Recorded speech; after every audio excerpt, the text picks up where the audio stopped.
Our next speaker is our own Dave Minahan from Union Carbide. The paper is co-authored by Dick Nagaki, also of Carbide, and the title of their talk is Syngas to Fuel Alcohols, Effective Product, Feed, and Recycle.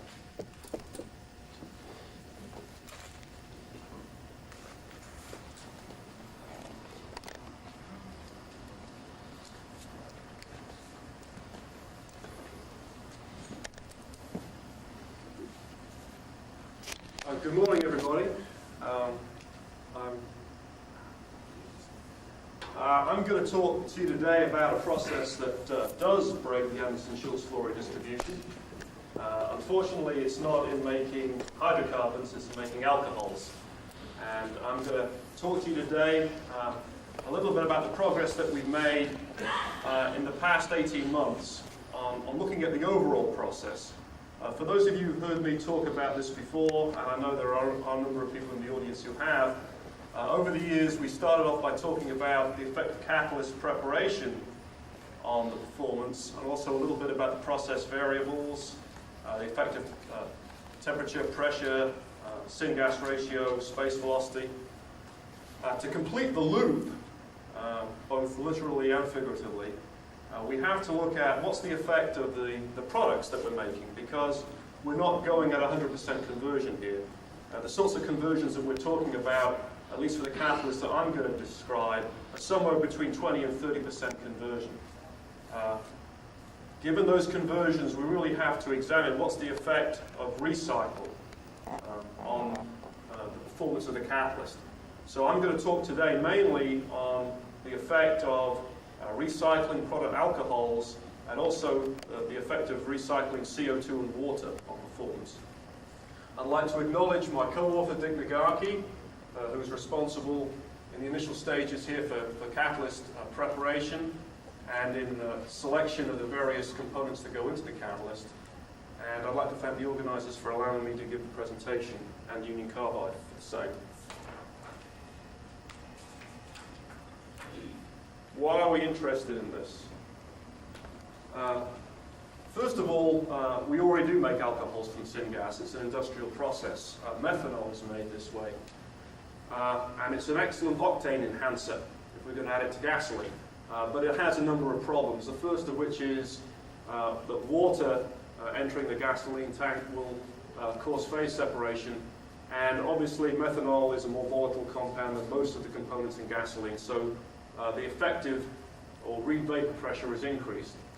You can already use mixtures of methanol and higher alcohols, usually they're the C3 plus alcohols, as a gasoline extender. The methanol and the ethanol raise the octane rating, and the higher alcohols act as a good co-solvent, so you don't get miscibility problems. In general, longer chain alcohols are better co-solvents than the shorter chain alcohols. However, unless an extremely effective mixed alcohol catalyst is discovered, methanol is still most economically made separately with high productivities and selectivities. So the most effective higher alcohol catalyst will maximize the higher alcohols and minimize methanol production. And if you want to look at it on a simplistic level, you can imagine that a 1-to-1 product mole ratio of methanol and iso or tertiary butanol could be used directly to make MTBE. The driving force really now in the economics is to maximize the higher alcohols and minimize the amount of methanol, though. So this, if you like, would be a case that would meet perhaps the minimum requirements.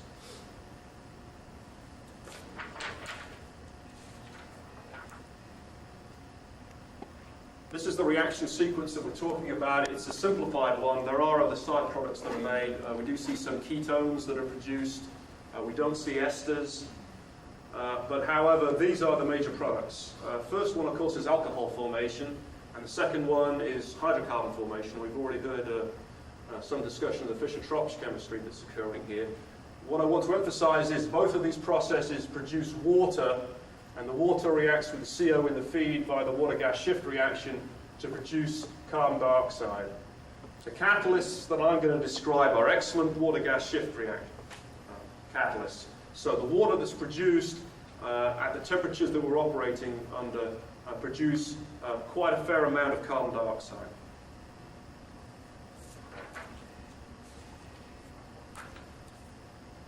This is a slide I've been putting up now for 3 years, and it's still valid. As in the battery commercial, I'm going to put it up here and get anyone to knock it off. What we're looking for here is we're looking for the branched alcohols, because we want these things to go into gasoline to raise the octane rating. And branched alcohols, therefore, are preferred versus linear alcohols.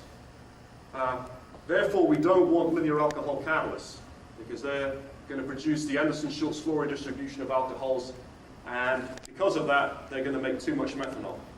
So we're going to want to look at isoalcohol catalysts. These produce a non-Anderson-Schultz fluoride distribution. We're going to aim for this, what is now a bare minimum methanol to isobutanol ratio of 1, and you can use this to make MTBE. We want to use high temperatures to drive both the kinetics and the thermodynamics to favor the higher alcohol synthesis. The production, and these particular catalysts I'm going to describe to you, made isobutanol. Isobutanol is made in a stepwise fashion from the lower analogs. And these consecutive reactions go faster at higher temperatures. So when we're making methanol, we want that methanol to react faster to the higher alcohols. So we want to go to higher temperatures. From thermodynamic grounds, methanol equilibrium is disfavored at higher temperatures. So if we're already making too much methanol, as we go to higher temperatures, we're making less of the undesired methanol. And the methanol that we are making is reacting faster in the consecutive steps to make the higher alcohols. So on both kinetic and thermodynamic grounds, we want to go to higher temperatures. If we're going to do that, we cannot have a copper metal-based catalyst, because when we go much above 350 to 375 degrees centigrade, the copper sinters and we lose activity. So the catalysts I'm going to describe to you do not have copper in them.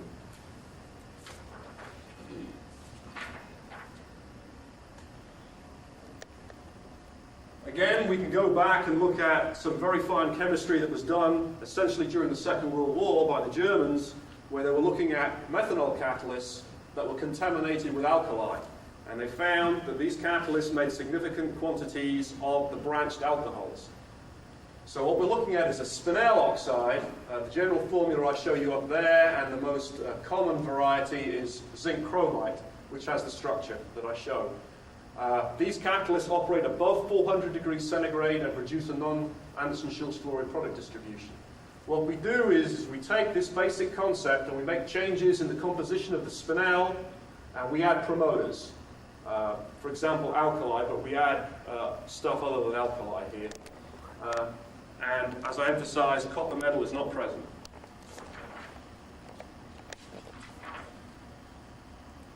This is how we do our tests.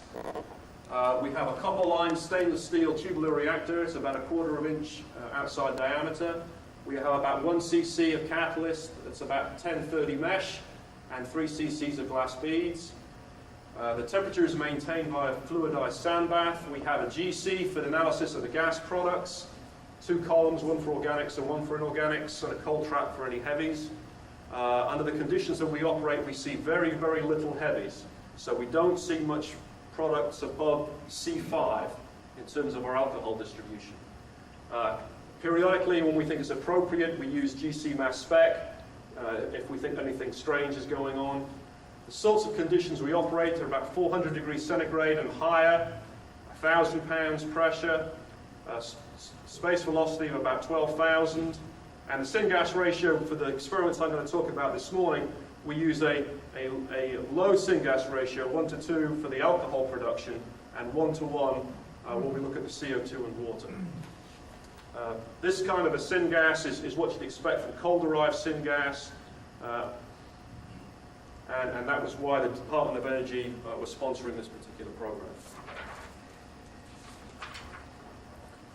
So let's now, with that background, go into some of the results. What I'm going to talk about here is the individual addition of some of the product and intermediate alcohols in the chain growth for methanol, ethanol, isopropanol, and normal propanol, and then we're going to look at carbon dioxide and water, and what the implications are from these results, and then I'll tell you where we stand versus the state of the art.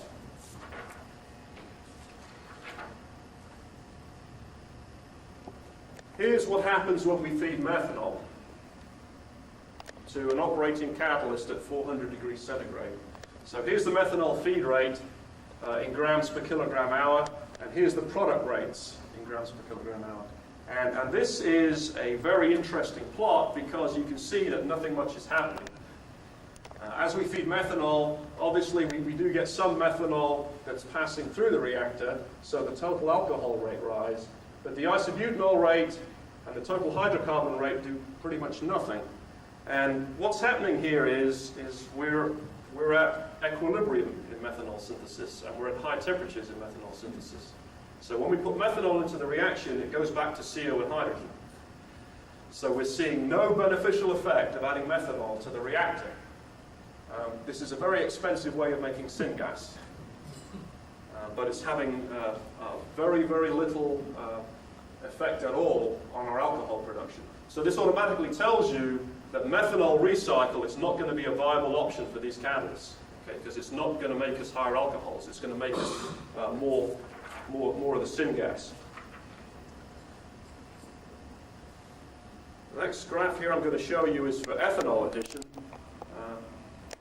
I'm going to give you a little bit of a chance here to get accustomed to the graph. Here again is the total alcohol rate. Down here is the ethanol rate, and you can see that once we get much above 75 grams per kilogram hour of added methanol, we start to see ethanol breakthrough. Okay? There's not a whole lot that's going on here, which is sort of interesting because if you look at the product distribution over these catalysts, we make an awful lot of methanol, we make very, very small amounts of ethanol, we make more normal propanol, and we make a lot of isobutanol.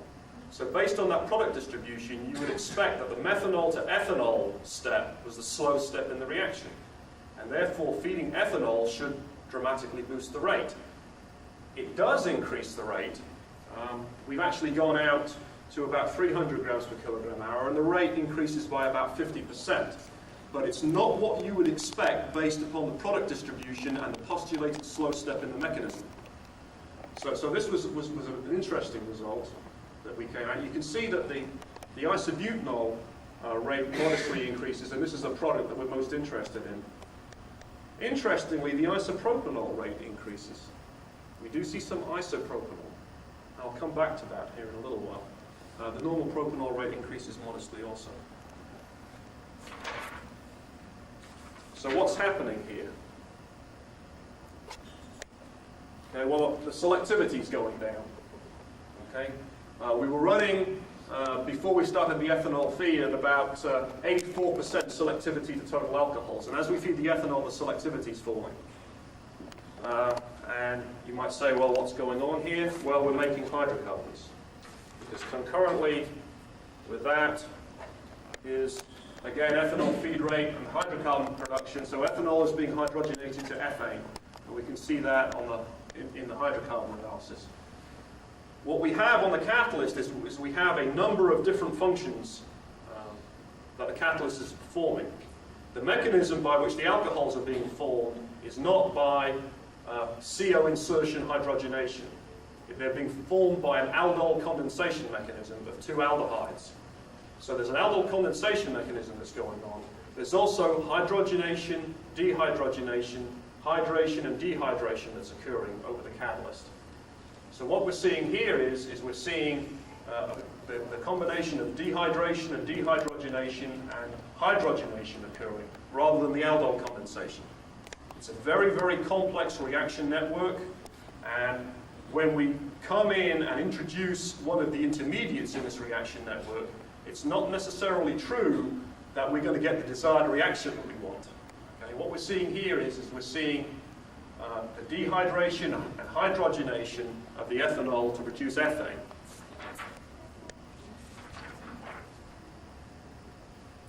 And here's our figure of merit in terms of how much methanol versus isobutanol are we making. And we can see that as we feed the ethanol, the methanol to isobutanol mole ratio is starting to fall, which is in the direction of goodness. But because we have all of this inefficiency in hydrocarbon formation, it's really not a big help to us at all. Okay, what happens when we feed isopropanol? And this is sort of interesting because isopropanol really should not be an intermediate in the formation of the alcohols. If we're going to invoke the formation of isopropanol, we really have to have propylene present. Okay, so that gives you an idea about where we are going in this reaction scheme. Okay, we have to have propylene formed in order to get isopropanol. We don't really see propylene as a product.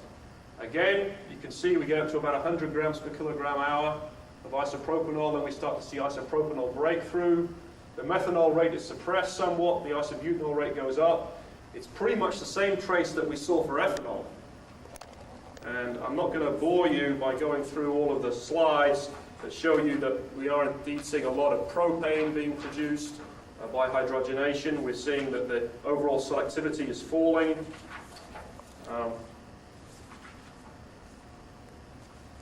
Let's now move on to normal propanol. This is sort of interesting because now we are seeing a good increase in the higher alcohol rate when we add the normal propanol. Here's the normal propanol, it's the white squares along the bottom. Now you see we don't see any increase in isopropanol. In fact, we don't see isopropanol at all. And that's something that has interesting implications for the mechanism. Because we can feed isopropanol and get normal propanol, but we can't feed normal propanol and get isopropanol. So that might be something that the academics can argue about in terms of reaction mechanism. Again, you can see the methanol rate is pretty flat, but the isobutanol rate is going up quite dramatically, and that gives you a good increase in the total alcohol rate.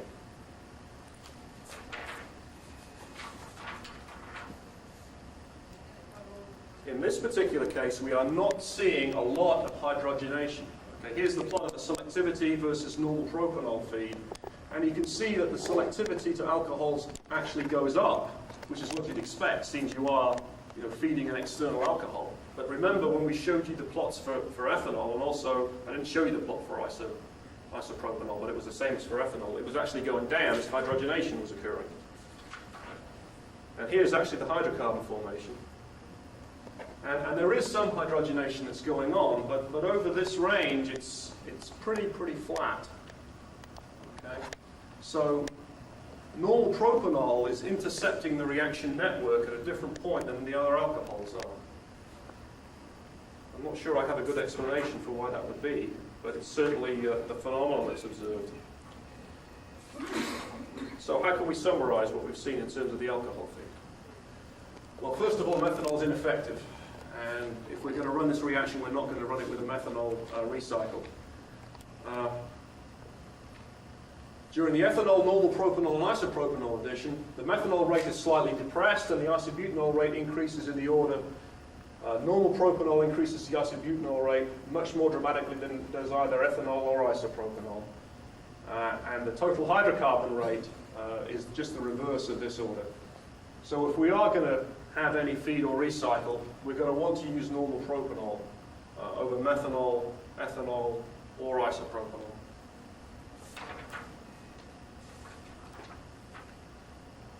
Okay, let's move on to carbon dioxide. Here we're looking at carbon dioxide in the feed in terms of percent versus the products, and you notice that we get a big hit right away in the alcohol production. The methanol rate goes down somewhat, but what we really see come down is the isobutanol rate. So the presence of CO2 in the feed is detrimental to the production of the alcohols, and especially in terms of the isobutanol production.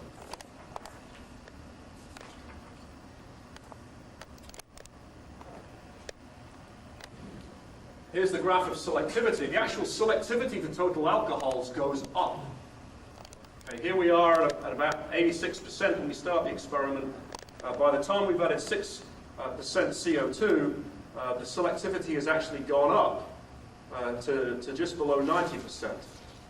But unfortunately, while we're increasing the selectivity, the overall alcohol productivity has fallen. And the alcohol that we're making now is methanol, not isobutanol. So we've turned it into a very inactive methanol catalyst.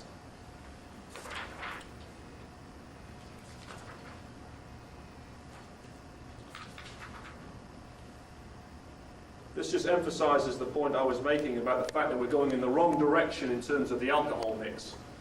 Here we've got the plot of the carbon dioxide in the feed, and here's the methanol isobutanol mole ratio. Remember, we want this to be as low as possible. And here we're around 7 or 8, and by the time we've got 6% CO2 in the feed, we're above 30. So this is not the direction we want to go. Now what happens when we take the CO2 off? So all we've done here is we've turned off the CO2 in the feed, and we're watching the catalyst recovering over time. So again, we've got the alcohol rates, and you can see that the alcohol rate was depressed, and now it starts to recover, coming back up. It never does quite recover to its original value before you start feeding the CO2, but it comes pretty close to it, within about 80%. You can see the methanol rate does rise somewhat. The isobutanol rate comes back up. Okay, so the catalyst does recover after feeding CO2. We've done ESCA analysis of catalysts that have been poisoned with CO2, and we see a big layer of surface carbonate that's formed. So what we're doing is we're taking this alkali-loaded catalyst surface that does the aldol condensation mechanism, and essentially we're deactivating it towards aldol condensation by formation of the carbonate. And it's a reversible process. So over a period of hours, here it's about, I guess it's about 40 hours, we do recover at least 80% of the original activity.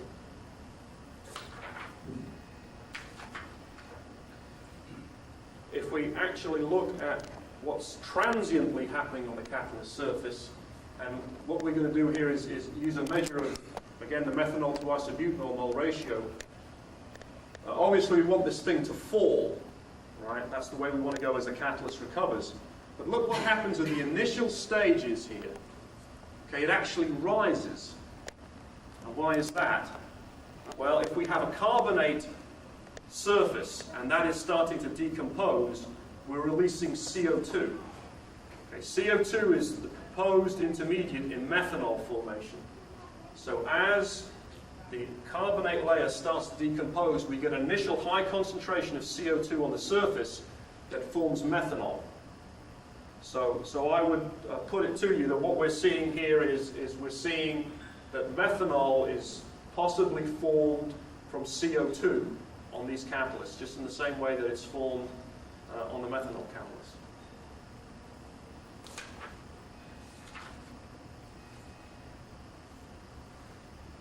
So let's summarize what we've learned from the carbon dioxide feed. Okay, it increases the total alcohol selectivity by reducing the hydrocarbon rate.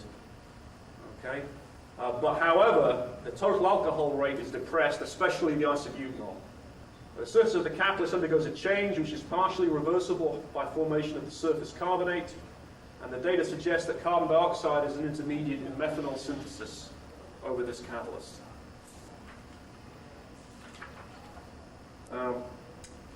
I would show you the water feed experiments, but I'm not going to in the interest of time because they are identical essentially with the CO2 feeding experiments. And you might ask, well, why is that? Well, the answer to that is really quite simple because remember I told you that these are excellent water-gas shift catalysts. So when we add water, water reacts with the CO that's already present there in the gas stream to produce CO2 in situ. So essentially what we're doing is we're adding water, but we're really increasing the effective CO2 concentration because the equilibrium under these conditions lies very heavily to the right. So again, you can actually do the water feed experiments, you can discharge the catalyst, you can look at the surface, and the surface is carbonate, just as it was when you fed CO2. This water-gas shift activity, if you want to really try and pull one positive out of all of this, you could say, well, this could be an advantage because it's cheaper to remove carbon dioxide by extraction than water by distillation. But I mean, that's really pushing it because we've got a very inefficient and inactive methanol catalyst by the end of the program here.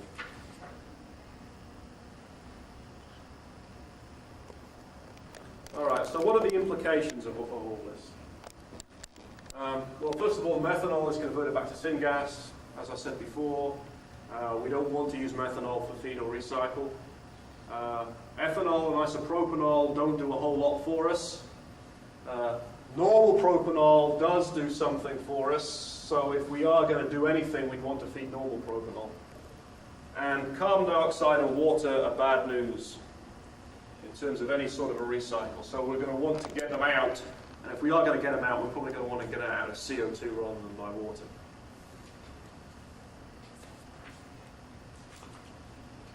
Okay, well, after we'd completed all these experiments, we decided it was time to go back to the drawing board and go back and look at our catalyst formulation and see if we can't improve the catalyst.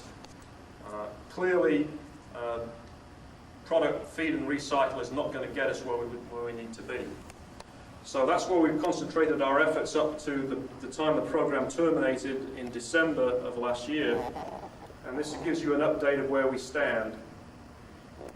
What I've got here is I've got a comparison with a catalyst that was developed by Air Products that went to the LaPorte facility in Texas for the Department of Energy. It's a copper cesium-based catalyst. Remember I told you that our formulations do not contain copper. And these are the best results that they obtained. They can only go up to 350 degrees centigrade. For the maximum productivity, they were at 2,000 pounds. So when you look at this isobutanol rate of 100 grams per kilogram hour, that was obtained at 2,000 psi. They were using a hydrogen lean syngas. Space velocities are relatively comparable. But because this catalyst produces a Anderson-Schultz-Flory distribution, they were making a lot of methanol. So the methanol to isobutanol mole ratio at best was about 8. With our spinel catalyst, we can go up above 440 degrees centigrade. Initially, we were running between 1,500 and 2,000 psi. Due to changes in the formulation, we can now get this pressure down to 1,000 psi. We're running at a reasonable space velocity with a 1-to-1 syngas ratio. We can get an isobutanol rate in excess of 150 grams per kilogram hour. That ends up with a weight percent of isobutanol in terms of the alcohol product of 73 weight percent. And we are running with very little methanol. The methanol to isobutanol mole ratio is less than 1. These results look good, but they're not good enough. What we have to do here is we have to get the isobutanol rate up by at least a factor of 2. With the regulations in the oil industry having to get the C4s out of the gasoline pool, there's an awful lot of isobutylene and C4s that are available. There's a lot of methanol available, so you can make MTBE very effectively by that route. We have to compete with that from syngas. When we started the program off, an isobutanol rate of 50 grams per kilogram hour would have been acceptable. Now, an isobutanol rate in excess of 400 grams per kilogram hour is an economic target. So that gives you an idea over 4 years how the economics can dictate whether a process can be commercial or not. We have achieved this. Process conversion is about 20 to 30%. We really like it to be 40% or higher. We haven't done much on catalyst life. We've run these things for 2 weeks or more. We don't really see a drop in the alcohol productivity, but we do see a rise in the hydrocarbon activity. So actually the catalysts don't deactivate, they activate, but they activate in hydrocarbon formation, which is not the way we want to go. So we play around with the formulation a little bit. We think we can break that.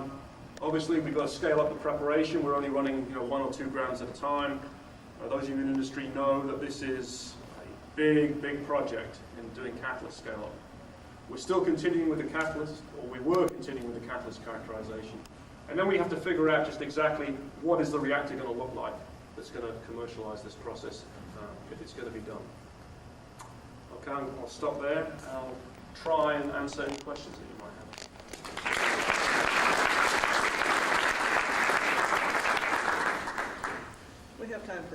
questions? Yes? I'm just a tenant. Cloud into it. Why did you use a copper line reactor? Well, what happens is as you go up in temperature, you start to get reaction of the stainless steel reactor wall with syngas, and you get two things that occur. You get the Boudoir reaction, which is CO disproportionation, which forms carbon and CO2, and the actual reactor plugs up the carbon. The second thing that happens is you start to get carburization of the tube, such that you get flaking of iron and nickel off the tube wall. That gets deposited on the catalyst, and a couple of times we've discharged the catalyst with a nice Fischer-Tropsch wax over the surface of what was ostensibly supposed to be an alcohol catalyst. So what we had to do is we had to go back and try and find some way of inerting the reactor when we were running at these high temperatures. But the copper didn't. No, the copper does not interfere, at least not at these temperatures. If you go to about 500 degrees, you'll get some dehydrogenation occurring. But at the temperatures that we were running, we did not see the copper interfering. But you were like 400 Right. If you go much above that, yes, you do. The other thing that happens if you go much above 450 in terms of the catalyst, as it turns out, is hydrocarbon formation becomes thermodynamically the most favored product. So it doesn't make any difference. You just can't run it there simply because the product that you're getting is no longer the alcohol, it's now the hydrocarbon. I was disturbed by your results with the CO2, particularly since you're running a lean syngas, which would favor CO2 production. Have you taken any look at process conditions to see what you might be able to do if you went to lower conversions or if you changed your pressure operating? Yeah, we've done that. Lower pressure is better. We prefer higher temperatures. The problem is getting the productivity up. You know, we have a minimum productivity that was 50 grams per kilogram hour. And if we had that, then we would have satisfied the requirements of a commercial process now. But that bar has been raised quite substantially. So we're now left with a problem is how are we going to get up to that kind of a productivity? And really you have to go back to the catalyst formulation and the physicals of the catalyst. How can we increase the catalyst surface area? The surface area of these spinels are about 80 square meters per gram. They do undergo sintering with time. Okay? Even though we don't lose catalyst activity, the actual morphology changes dramatically. So those are the sorts of issues that we're concerned with.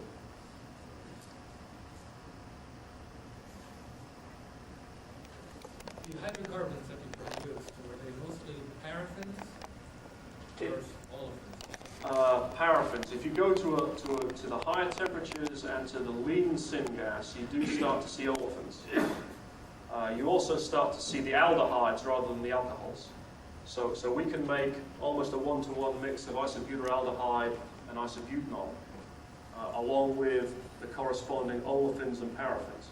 The olefins and paraffins that we see, however, while they're skewed slightly, they really look like a Schultz-Flory distribution.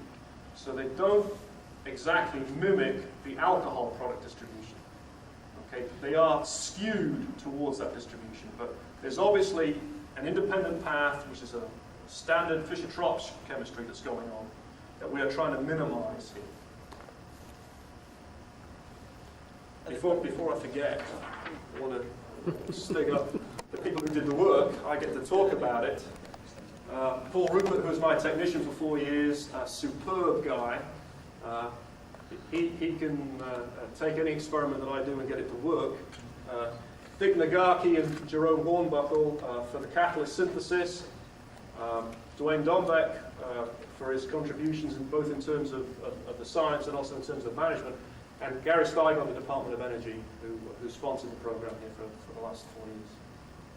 I have a couple of announcements before the break, but first let's thank Dave again.